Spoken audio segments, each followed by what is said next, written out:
Saudi আরব সফর করে ৩ মাস পরে ছেলেকে স্কুলে পাঠালাম। এতে করে কি ছেলের লেখাপড়ার ক্ষতি হলো? পরীক্ষার আগে স্কুলে হাজার হাজার টাকা দিয়ে এডমিট কার্ড নিলাম। রাস্তা দিয়ে যাওয়ার সময় দেখি গ্রাম বাংলার মেলা। বাড়িতে এসে দেখি মাস্টার ক্লিন করার জন্য এসির লোক এসেছে। সারাদিনের ব্যস্ততা সেরে রাতে ছেলে মেয়েকে নিয়ে স্পেশাল খাবার খেলাম। তো এখন সময় হচ্ছে সকাল 7:30। আমার মিশারি দেখেন রেডি। সে খাওয়া দাওয়া করে টিফিন নিয়ে এখন যাচ্ছে কোথায়? স্কুলে। তার দাদু তাকে গাড়ি পর্যন্ত এগিয়ে দিয়ে আসবে। দাদু গেছে আগে আগে, মিশারির সাথে দৌড়ে পারে না। গাড়িওয়ালায় ফোন দিতেছে, তাড়াতাড়ি কেন মিশারি যায় না, 3 মিনিট লেট।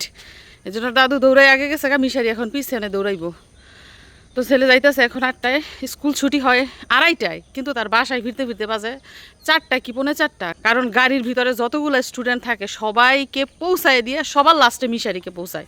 কারণ গাড়িওয়ালার বাড়ি হচ্ছে আমাদের বাড়ির ওই সাইডে, এর জন্য গাড়িওয়ালায় সবার লাস্টে মিশারিকে নামায়।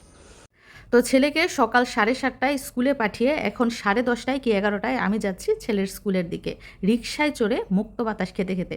অনেক দিন পরে রিকশায় চড়লাম, খুবই ভালো লাগছে। যাই হোক, যেটা বলছিলাম, সৌদি আরব আসা যাওয়া করার ফলে আমার ছেলের লেখাপড়ার ক্ষতি হচ্ছে কি না সেটা আপনারা অনেকেই বলেন। আমার মতে আমার ছেলের লেখাপড়ার কোনোই ক্ষতি হচ্ছে না, কারণ আপনাদের দোয়ায় মাশাআল্লাহ সে খুবই মেধাবী। সৌদি আরবে থাকা অবস্থায় তাকে নিয়মিত পড়াশোনা করিয়েছি এবং প্রাইভেট পড়া ছাড়াই মাশাআল্লাহ আমার ছেলে পরীক্ষায় A+ পেয়ে ভালো রেজাল্ট করে। এজন্য আমার মতে তার লেখাপড়ার কোনোই ক্ষতি হচ্ছে না, বরঞ্চ দেশ বিদেশ ভ্রমণ করে তার জ্ঞান আরও বৃদ্ধি পাচ্ছে। স্কুল কি ছুটি হয়ে গেল নাকি? আমার কি আসতে দেরি হইল নাকি আজকে? একটা আজান অলরেডি দিয়ে ফেলছে, জহুরের আজান। স্কুল তো ছুটি হয় 2:30টায়। অনেক ছাত্রছাত্রী বের হয়ে যেতেছে। যখন আমার ছেলেকে স্কুলে ভর্তি করা হয় তখন এই যে সব বাড়িঘর কিছুই ছিল না, পরে গিয়ে এগুলো বড় বড় বাড়ি করছে, এগুলো এখন ভাড়া চলে। যারা দূর থেকে স্কুলে আসে তারা বাসা ভাড়া নিয়ে ফ্যামিলি নিয়ে থাকে এখানে। দেখা যাচ্ছে যে প্রাইভেট পড়াইতে সুবিধা হয়, মাস্টারের কাছে প্রাইভেট পড়াইতে পারে। যে দোকানপাট বাড়িঘর আগে এগুলো কিচ্ছু ছিল না, সব এগুলা একদম খোলা ছিল, ক্ষেত ছিল, ক্ষেত, ধান ক্ষেত, এগুলো এখন এরকম হয়েছে। যাই হোক, যাই স্কুলের ভিতরে। তো স্কুলের ভিতরে ঢুকে ডানে বামে না তাকিয়ে সরাসরি চলে এসেছি অফিস রুমে, কারণ আমার কাজই হচ্ছে এইখানে। আর প্রতিবারই দেশে এসে স্কুলে আসতেই হয়, কারণ টিচারদের সাথে কথা বলতে হয়, সাথে টাকা পয়সারও হিসাব কিতাব আছে। তো আমার ছেলেকে যেহেতু ইংলিশ ভার্সনে পড়াই, খরচপাতি একটু বেশি, আর আজকেও 20,000 টাকা দিয়ে যাচ্ছি। পরীক্ষার এডমিট কার্ড সাথে করে নিয়ে যাব, সাথে পরীক্ষার সাজেশনও নিব।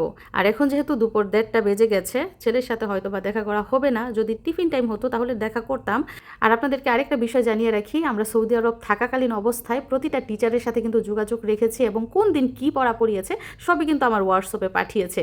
তো সেটা দেখে দেখে কিন্তু আমি ছেলেকে প্রতিদিন পড়াতাম। তো স্কুলে আসলে এই জায়গাটাতে আমি সবসময় আসি, আমার এত ভালো লাগে এই জায়গাটা। পরিবেশটা অনেক সুন্দর, চারপাশে হচ্ছে একদম 4 কোণা করে ক্লাস, এই আর মাঝখানে হচ্ছে বাগানটা। যদিও এইখানে কেউ যেতে পারে না, 4 দিক দিয়ে দেখেন বাউন্ডারি দেওয়া। তো আমার ছেলে 3 তলায় পড়ায়। যে স্কুল থেকে এখন বিদায় নিচ্ছি, কাজকর্ম সব শেষ, কিন্তু ছেলের সাথে দেখা করতে পারলাম না, ক্লাস চলতেছে। চেয়েছিলাম একটু দেখা করতে। টিচারের সাথে কথা হয়েছে, ক্লাস টিচারের সাথে, কোনো সমস্যা নাই। যা যা প্রয়োজন দিবে, সাজেশন, তারপরে শিটের যা যা লাগে দিবে, সেগুলাই পড়াবো বাসায় থেকে।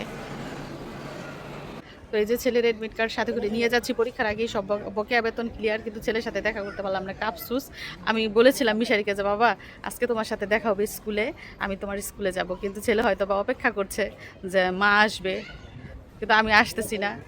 ওই যে ক্লাস চলতেছিল আর ভিতরে যাই নাই, ভাবলাম যে ডিস্টার্ব হবে। তো এডমিট কার্ড নিয়ে এখন চলে যাচ্ছি বাসায়। মেয়ে হয়তো বাবার ওইদিকে বাড়িতে কান্নাকাটি করছে।